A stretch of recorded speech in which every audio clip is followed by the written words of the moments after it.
Hi students. In the previous class, we discussed about the E1 reactions. Now we'll go for E2 reaction. E2 reaction means it is a biomolecular elimination reaction. Here for the biomolecular elimination reaction, suppose I am taking CH3 and CH3 and Cl, and this is reacting with alcoholic KOH. Very important. The reagent is alcoholic KOH and delta. Then what is the product? Generally, you think like a tertiary alkyl halide is taken. So KOH, so it is acting as a strong nucleophile or a nucleophile or whatever it may be. Nucleophile tertiary alkyl halide means tertiary carbocation. Simply you will get tertiary alcohol like. Okay, you are expecting or you are thinking like CH3 OH and CH3 is formed. Its a racemic mixture is formed, but this is not correct product, or that is not the answer. Why? Here what happens means, in the presence of alcoholic KOH, this is a strong base, very strong base, highly reactive base. OH minus will releases, this OH minus will try to attack. As you said, suppose if carbon is positive and chlorine is negative, it will try to attack on the carbon, but spherical repulsions are there. So I am writing this as CH2H, and remaining I am writing normally CH3, and here I am writing the chlorine down. For our convenience I am writing, so this is a same compound as this. Please, this is CH3, CH3 and CH3, CH3. This CH3 I wrote here, okay, and chlorine I wrote down. So this is tertiary butyl chloride. Now what happens means, because of steric crowding, this OH minus cannot attack on the carbon atom, and because of its more reactive, strong basic nature, it is a strong base which is highly reactive. Whenever strong base is present, it always try to attack on proton only. So what is the main difference between a base and a nucleophile means, nucleophiles always attacks on carbon atom, on a electropositive carbon atom, but base will always attacks on a proton. Proton means it absorbs proton. Okay, so now what happens means, OH minus is taken up by this. So OH minus is taking this proton. Whenever this is taken, it simply converts into this. Then this pair of electrons are taken up by the Cl minus, and here this reaction occurs in polar aprotic solvent, and here this is not having any different steps. And here what happens now means, CH2, and here the bond dissociating slowly, H, and a new bond is forming between OH minus, and already bond present and a new bond is forming between these two, that is a C, and this bond is dissociating slowly.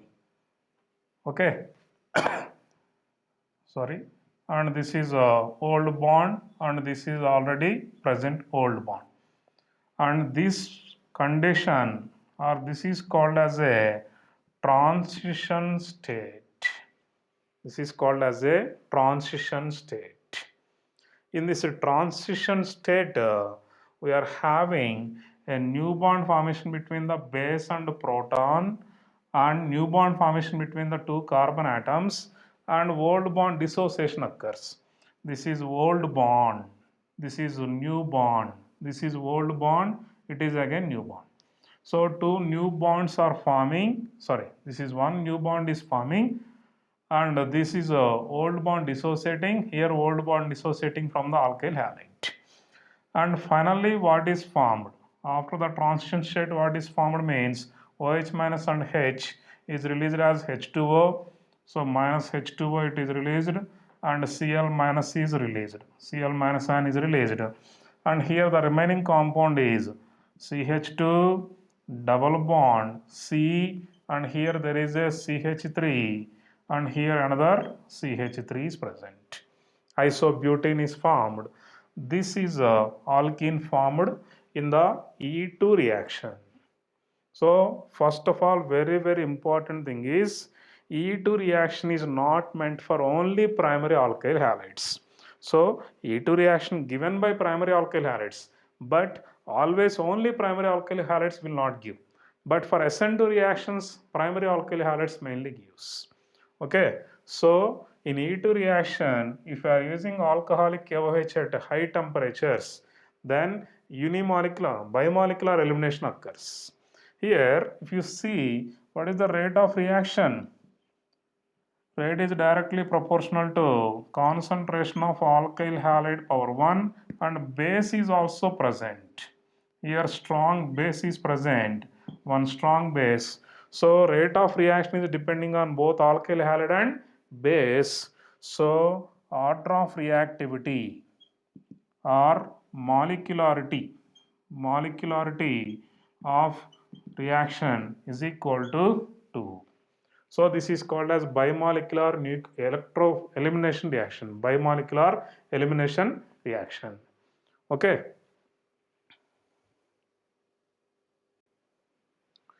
Next, factors favorable for E2 reaction. In these factors, if you are taking, simply you remember nearly or almost same as SN2.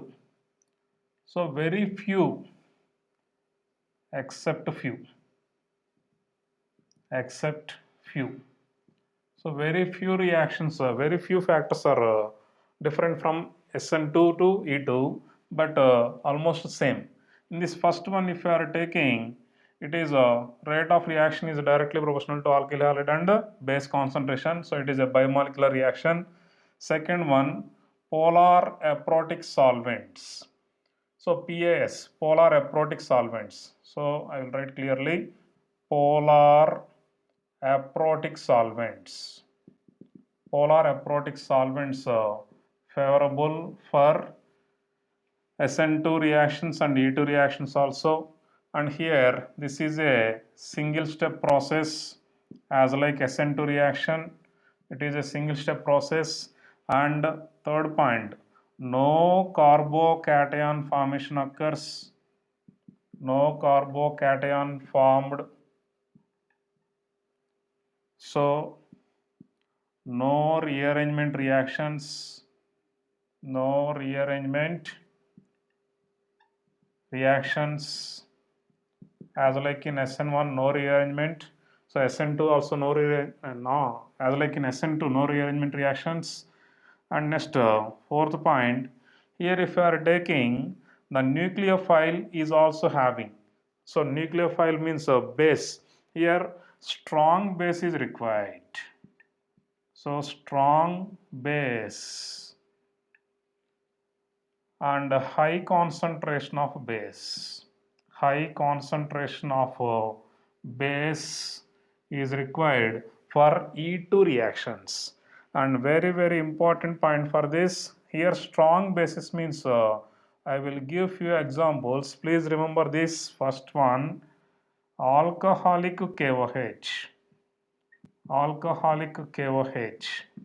Here alcoholic KOH means generally, please remember, KOH gives OH minus. Alcohol means it is actually ROH. So if this combined, what is formed? It forms RO minus and H2O. RO minus is a strong base. Okay. And next, second one. Here NaNH2. NaNH2 is called as sodium amide in NH3. This is also a very strong base.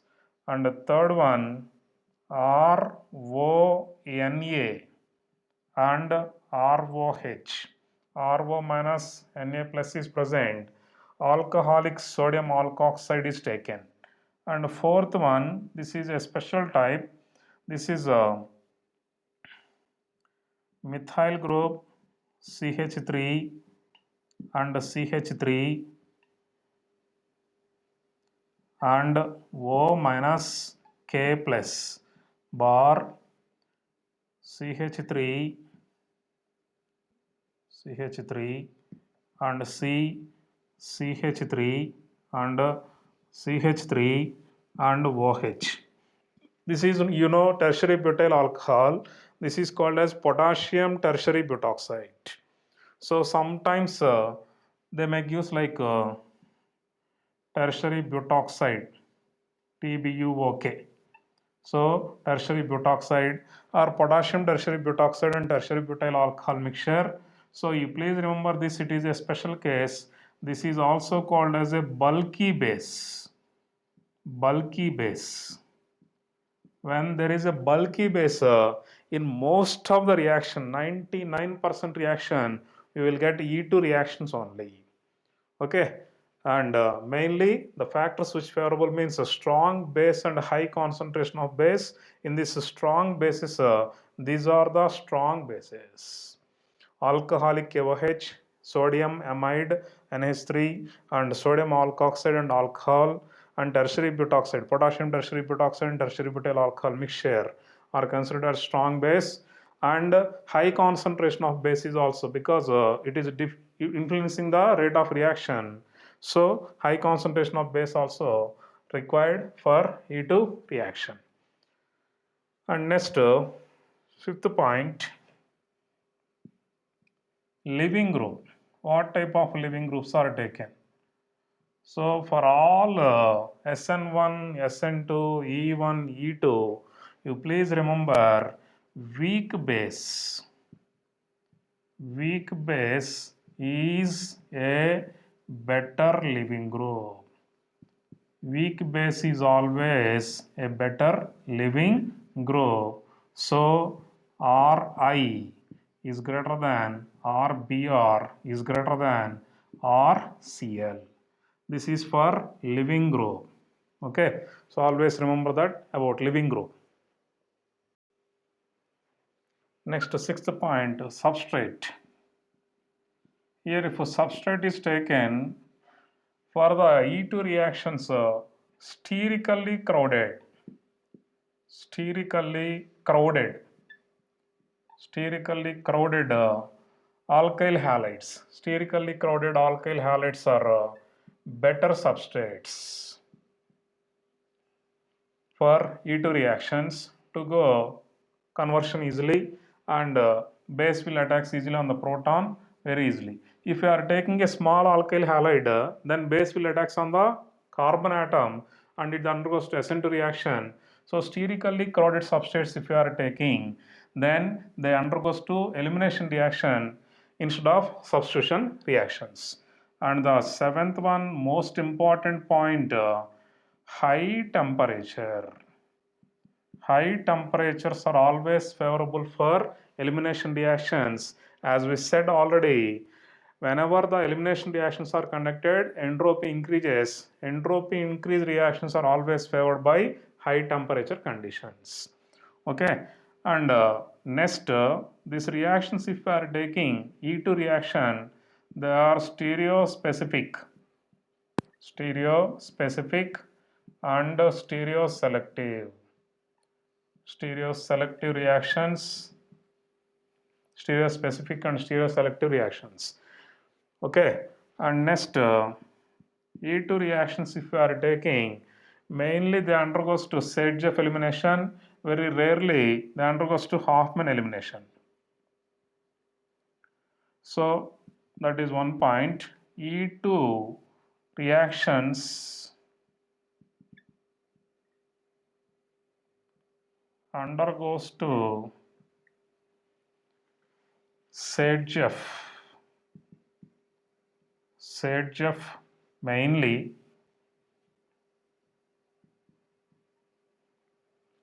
and rarely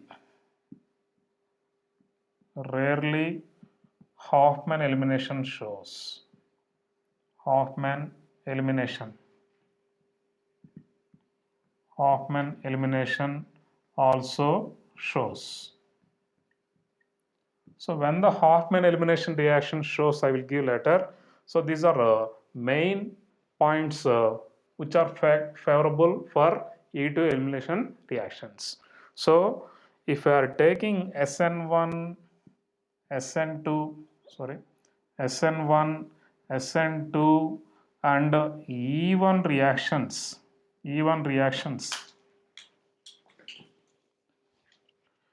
SN1, SN2, E1 reactions, then mainly tertiary alkyl halides, next secondary, next primary alkyl halides, and the least is methyl halide. Whereas, sorry, E1 reactions. For, okay, E2 reactions also. Wait. No, SN1, E1, E2 reactions. For SN1, E1, E2 reactions. For SN2 reactions, if we are taking, for SN2 reactions, what is the order if we are taking? This is only methyl halides, next is a primary alkyl halide, next is a secondary alkyl halide, next is a tertiary alkyl halide. So SN1 reaction, E1 reaction, E2 reaction, the favorable substrate or alkyl halide is tertiary greater than secondary greater than primary, and next is methyl halide. For SN2 reactions only for SN2 reaction, this is important one, only for SN2 reaction, primary alkyl methyl halide, next primary, next secondary, next tertiary. Okay.